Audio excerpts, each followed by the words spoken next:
वहीं छत्तीसगढ़ के मुख्यमंत्री भूपेश बघेल ने इस बजट को निराशाजनक बताया है।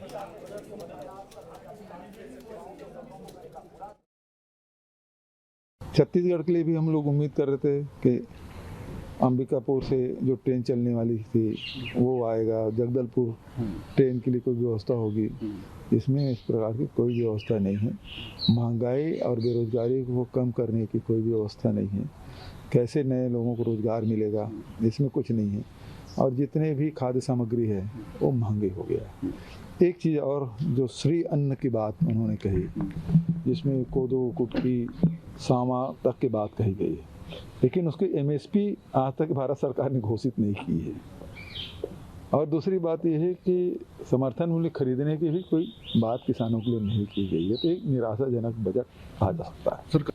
इसका मतलब ये है कि कर्नाटक को लूज कर रहे हैं, तो वहाँ के मतदाताओं को लुभाने के लिए इस प्रकार की घोषणा कर दी गई है। हालांकि चुनाव तो सर पे है, उसका लाभ वहाँ की जनता को मिल नहीं पाएगा। जैसे बिहार में गए थे ना, 50 करूँ कि 60 करूँ, 60 करूँ कि 70 करूँ, 1 लाख करूँ कि 1,10 लाख करोड़ करूँ, लेकिन आज तक कि बिहार में वो पैसा गया ही नहीं है। केंद्रीय वित्त मंत्री निर्मला सीतारमण ने आम बजट पेश किया है। मध्य प्रदेश और छत्तीसगढ़ के लोगों की आखिर इस पर प्रतिक्रिया क्या है, आगे आप देखिए।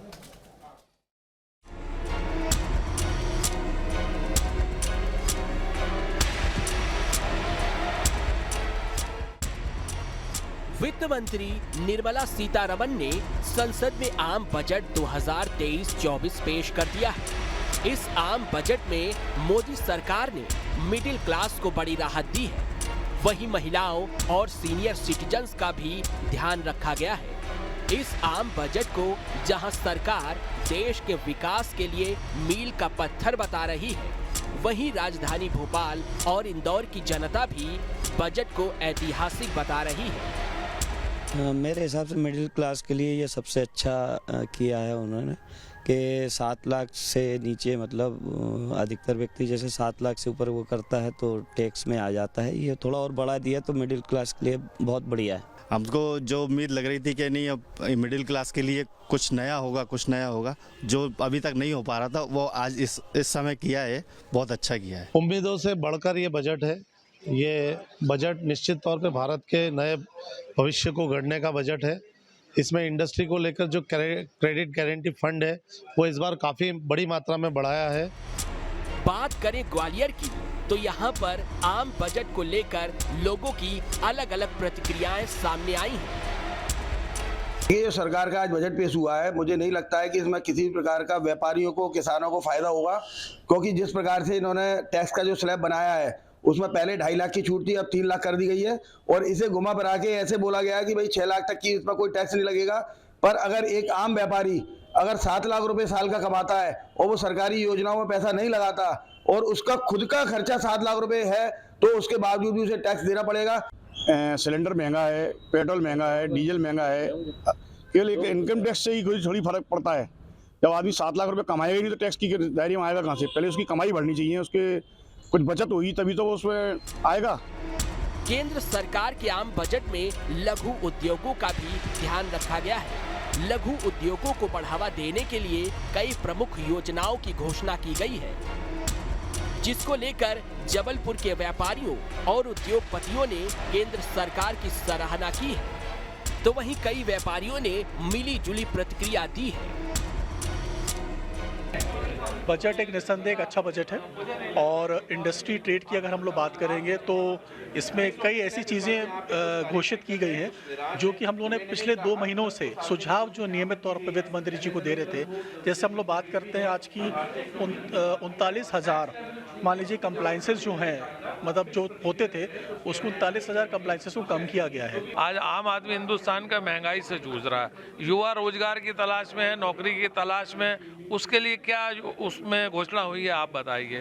महंगाई को लेकर अगर मैं बात करूं, ट्रांसपोर्टर होने के नाते अगर बात करूंगा तो पूरे देश के ट्रांसपोर्टर आंख गड़ाए बैठे थे कि शायद इस बार डीजल को GST के दायरे में लाया जाएगा और कहीं ना कहीं 30-35 रुपए सस्ता होगा तो आम आदमी के लिए जो ट्रांसपोर्टिंग है वो सस्ती हो जाएगी। बात करें छत्तीसगढ़ की तो रायपुर की जनता इस आम बजट पर क्या कहती है, आप खुद सुनिए। जो 3.3% जीडीपी का है उसको उन्होंने इंफ्रास्ट्रक्चर और डेवलपमेंट पे खर्च करने के लिए विचार किया है। इससे जो स्टील सेक्टर है और सीमेंट सेक्टर है उनको बहुत बड़ा एक राहत मिलेगा, क्योंकि आज के रेट पे इंडिया का सेकेंड लार्जेस्ट हब है स्टील हब छत्तीसगढ़, और यहाँ पे जितने भी प्रोडक्शन हो रहे हैं उनका स्टॉक गोडाउन में पड़ा रह जा रहा है। अगर इंफ्रास्ट्रक्चर और डेवलपमेंट पे फोकस कर रही है वित्त मंत्री जी और सेंट्रल गवर्नमेंट, तो जो यहाँ का ओवर प्रोडक्शन है वो धीरे धीरे खाली होगा और यहाँ के उद्योगपतियों के लिए बहुत बड़ी एक राहत की खबर है। देखो, एमएसएमई और इंफ्रा के लिए तो बजट बहुत अच्छा है। महिलाओं के लिए रेल सुविधा और नए एयरपोर्ट्स वगैरह बनाने में भी बहुत सहायता है। अच्छा लगा, बजट संतुलित है, लेकिन विशेषकर जब हम एक महिला वित्त मंत्री है और वो बजट बना रही है, हमारी उम्मीद थोड़ी ज़्यादा है। हम चाहते हैं कि जैसे 5 से टैक्स फ्री 7 लाख कराए, वो 5 से 10 लाख करना चाहिए था। वहीं केंद्र सरकार के आम बजट को लेकर बिलासपुर के चैम्बर्स ऑफ कॉमर्स का क्या कहना है, सुनाते हैं।